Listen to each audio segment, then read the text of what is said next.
ओम नमः शिवाय, ओम नमः शिवाय, ओम नमः शिवाय, ओम नमः शिवाय, ओम नमः शिवाय। उत्तरकांड अष्टम सर्ग। काल का आगमन, लक्ष्मण जी का परित्याग और उनका स्वर्ग गमन। इसमें लक्ष्मण जी क्या स्वर्ग गमन की कहानी कही गई है। ओम नमः शिवाय, ओम नमः शिवाय, ओम नमः शिवाय।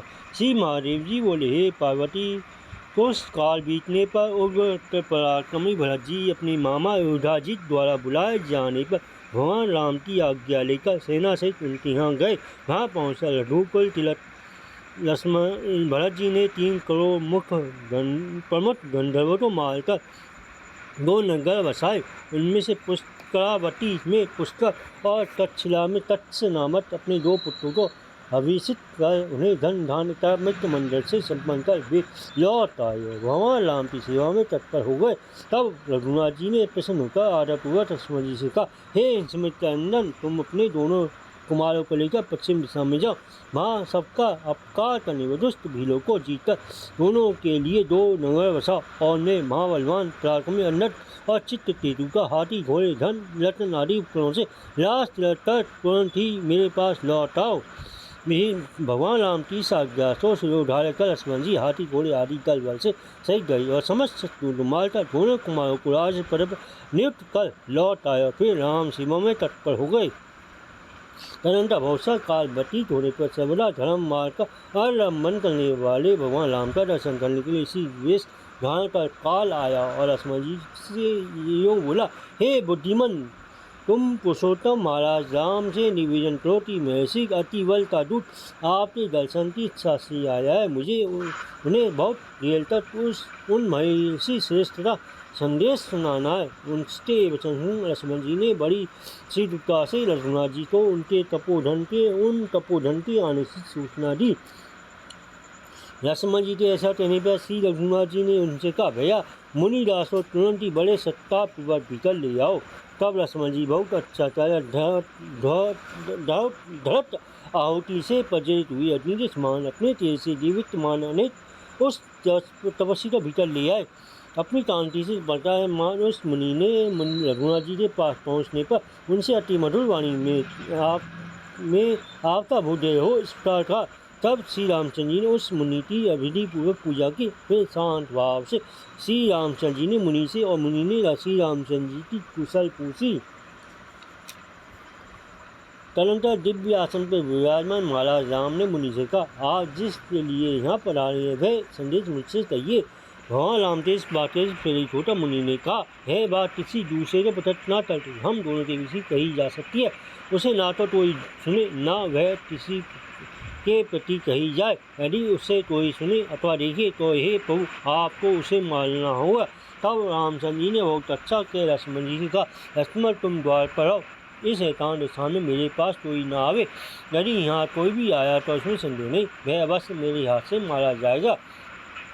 फिर उन्होंने मुनि से कहा, तुम्हें जिसने भेजा है और तुम्हारे मन में जो बात है वह सब मुझसे कहो। तब मुनि कहे, राम जो वास्तविक बात है सो सुनिए। हे ईश, हे प्रभु, मुझे एक कार्य के लिए हनुमान जी ने आपके पास भेजा। हे देव, हे शत्रुघ्न, मैं आपका ज्येष्ठ पुत्र हूँ। हे वीर, माया के साथ आपका संगम होने से मैं प्रकट हुआ था। मैं सबका नाश करने वाला हूँ और काल नाम से प्रसिद्ध हूँ। समस्त देव ऋषियों से पूजित भगवान ब्रह्मा जी ने आपके लिए कहा, हे महामते, अब आपका स्वर्ग लोक की रक्षा करने का समय है। पूर्व काल में समस्त लोगों को संहार का एकमात्र आप ही रह रहे थे। फिर आपने अपनी भार्या माया के सहयोग से सबसे पहले अपने पुत्र मुझको और तला जल में शयन करने वाले अत्यंत नामक भारी शेष नाग को रचा। इस प्रकार माया से हमें उत्पन्न कर आपने महाबली और बड़े सूरवीर 2 मधु तैतब नाम के दैत्य को मारा और उनके मेद अस्थियों के समूह इस पर्वत आदि से युक्त पृथ्वी को रचा। हे पुरुष श्रेष्ठ, फिर अपनी नाभि से प्रकट हुए दिव्य सूर्य समान तेजस्वी कमल से मुझे उत्पन्न कर मुझे ही प्रजापति बनाकर सृष्टि रचना का सारा भाग मुझे ही सौंप दिया। हे जटपते, इस प्रकार ग्रह ग्रहण करने पर मैं आपसे बोला, जो प्राणी मेरे वीर प्रजा का नाश करने वाले उनसे रक्षा कीजिए। तब आप कश्यप जी के यहाँ 52 लोकधारी भगवान विष्णु होकर प्रकट हुए और आसनास करने वाले करके अपने पति का भार उतारा। हे धरणीधर, इस समय भी हाजी पर जा सारी प्रजा तक उच्छिन्न होते थे। आप ब्राह्मण का व्रत करने के मृत्यु लोक में पधारे थे। यहाँ रहने के लिए आपने पूर्व काल में देवताओं में 11 श्रेष्ठ वर्ष समय निश्चित किया था। सो आपकी मानव शरीर की आयु पूर्ण होने के साथ ही आत्मभय मनोरथ पूर्ण हो चुका है। अब आप तापस रूप से काल आपके पास आया है। यदि अभी आटा विचार तो दिन और राज्य कर लेता हो तो आपका स्वरूप वैसा ही है, ऐसा पितामह ब्रह्मा जी ने कहा है।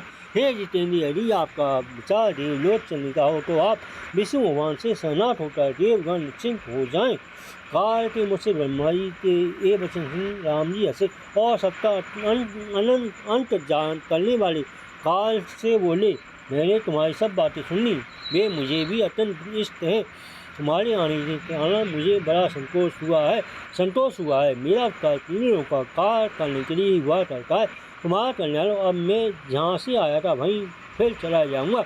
मेरा सारा मनोरथ पूर्ण हो गया, इसमें मुझे कुछ विचारना नहीं है। हे पुत्र देवगण, मेरे विषयवत मुझे जैसा कि ब्रह्मा जी ने कहा है, माया से उनके सब कार्यों में अवश्य तत्पर रहना चाहिए। उनके इस प्रकार वार्तालाप करते समय मुनिवर दुर्वासा जी रघुनाथ जी का दर्शन करने की इच्छा से शीघ्रता से सात राजद्वार पर पहुँचे। वहाँ दुर्वासा मुनि ने लक्ष्मण जी से पाजात कर कहा, तुम मुझे तुरंत ही महाराज राम से मिलाओ, उनसे एक अत्यंत आवश्यक कार्य आप रहा है। यह सुनकर श्री लक्ष्मण जी ने उन अग्नि के समान तेजस्वी मुनि से कहा, इस समय महाराज राम से आपका क्या काम, आपकी क्या इच्छा, उसे मैं ही पूरा करूँगा। इस समय महाराज एक और कार्य में अच्छा कुछ देर ठहरिए। यह सुनते ही मुनि ने क्रोध से व्याकुल हो लक्ष्मण जी से कहा, लक्ष्मण, यदि इसी समय तुमने मुझे भगवान राम से नाम मिलाया तो इसमें संदेह नहीं, मैं देश सहित तुम्हारे वंश को अभी भस्म कर डालूंगा। दुर्वासा जी का यह भयंकर बात सुनकर लक्ष्मण जी ने उसके स्वरूप का भली बाती विचार की और निश्चय कर के कारण सबके नाश से तो अकेले मेरा नष्ट होना ही अच्छा है। उन्होंने श्री रामचंद्र जी के पास जाकर सारा वृत्तांत कह सुनाया। लक्ष्मण जी के वचन सुनकर रामचंद्र जी ने काल को विराट किया और सीधी बालाका अत्रि नंदन दुर्वासा जी से मिले। हजूर से श्री रामचंद्र जी ने मुनि को प्रणाम करके चित्त से प्रसन्न उनसे आदरपूर्वक पूछा।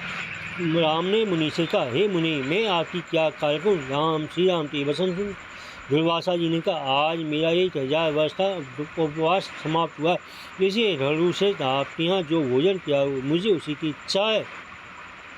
मुनि के वचन सुन रामचंद्र जी ने संतुष्ट हो उन्हें विधिपूर्वक सिद्ध पकाया हुआ अन्न दिया और मुनि उस अमृत तुल्य अन्न को खाकर तप होकर चले गए। जब दुर्वासा मुनि अपनी आश्रम को चले गए तो रघुनाथ जी काल से रहे हुए वचनों का स्मरण हुआ। इससे वे शोक और दुख से अति उदास और व्याकुल हो गए। कुल भूषण राम ने मणिमन लक्ष्मण को मरा हुआ मांसा लिया, किंतु वे दीन चित्त से नीचे मुठ किए बैठे हैं, उनसे तुष्ट है ना सके। सर्वेश्वर हाँ राम मुठ नीचे किए चुपचाप रह गए। तब रघुनाथ जी को अत्यंत दुखातुर मौन चिंतित इसलिए बंधन की निंदा करते थे। लक्ष्मण जी ने कहा, हे रघुनंदन, मेरे संताप ना कीजिए, मुझे सीधी मार डाली।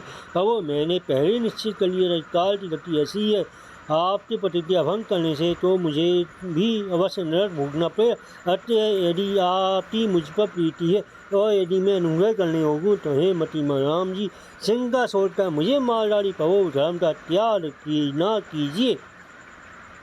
लक्ष्मण जी की है कथन सुनकर श्री रघुनाथ जी का चित्त चंचल हो गया। उन्होंने सब मंत्रियों को बुलाकर यह सब वचन वशिष्ठ जी को सुनाया। प्रभु राम ने दुर्वासा मुनि के आगमन काल का भाषण अपनी प्रतिज्ञा सब बातें उनसे कह दी। श्री रामचंद्र जी की कथन सुन पुरोहित वशिष्ठ जी के सहित समस्त मंत्रियों ने अनायासी सब कार्य करने वाले भगवान राम से हाथ जोड़ रखा। कहो, पृथ्वी का भार करने वाले आपका लक्ष्मण जी से पहले ही वियोग होना निश्चित है, बात हमने जान ली है।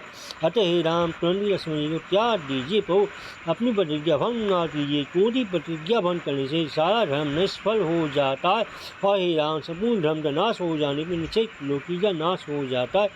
हे रघुवंश थाव आप संपूर्ण लोगों की रक्षक हत्या के लिए लक्ष्मण जी को त्याग कर उनको आत्म त्रिलोकी की रक्षा करनी चाहिए। तो हनुमान जी ने सभा में उनके धर्मार्थ युक्त निर्दोष वचन सुनकर तुरंत ही लक्ष्मण जी से कहा, लक्ष्मण तुम्हारी जहाँ इच्छा हो वहाँ जाओ, जिसमें से धर्म में संशय उपस्थित न हो। सत्य वचन त्याग और वध दोनों समान ही रघुवंश भगवान राम के ऐसा कहने पर लक्ष्मण जी आंखों की जी की आंखें दुख से दब दबा आई और वे सीधी प्रणाम करके अपनी घर आए। वहाँ से वे सरयू तट पर पहुँचे। आठवां दल के अनंतर उन्होंने हाथ जोड़ अपने नवो इंद्रिय गोलोकों को रोककर प्राणों को भ्रमरंड में स्थिर किया। फिर जो वासुदेव नामक अव्यय अविनाशी पर भ्रम पद है उस परम धाम का चिंत में ध्यान किया। इस पर तब प्राण निरोध करने पर ऋषियों तथा अग्नि समान सहित समस्त देवताओं ने लक्ष्मण जी पर पुष्प वर्षाए और उनकी स्तुति की। इस समय किसी भी देवता को दिखाई न देती, उन्हें सही लेकर स्वर्गलोक में चले आए। तब विष्णु भगवान के चतुरांश रूप उन लक्ष्मण देव को देख कर समस्त देवता और देव ऋषि ने उनका पूजन किया। वह लक्ष्मण के स्वर प्रधान पर ब्रह्माजी सहित सिद्ध लोक निवासी समस्त योगी जन अत्यंत अति प्रसन्न हो सब कर महासर्वश्रेष्ठ रूपधारी लक्ष्मण जी का दर्शन करने के लिए आए। ओम नमः शिवाय, ओम नमः शिवाय, ओम नमः शिवाय। इति श्रीमद् अध्यात्म रामायणे महामहेश्वर संवादे उत्तरकांडीय अष्टम सर्ग। ओम नमः शिवाय, ओम नमः शिवाय, ओम नमः शिवाय, ओम नमः शिवाय, ओम नमः शिवाय।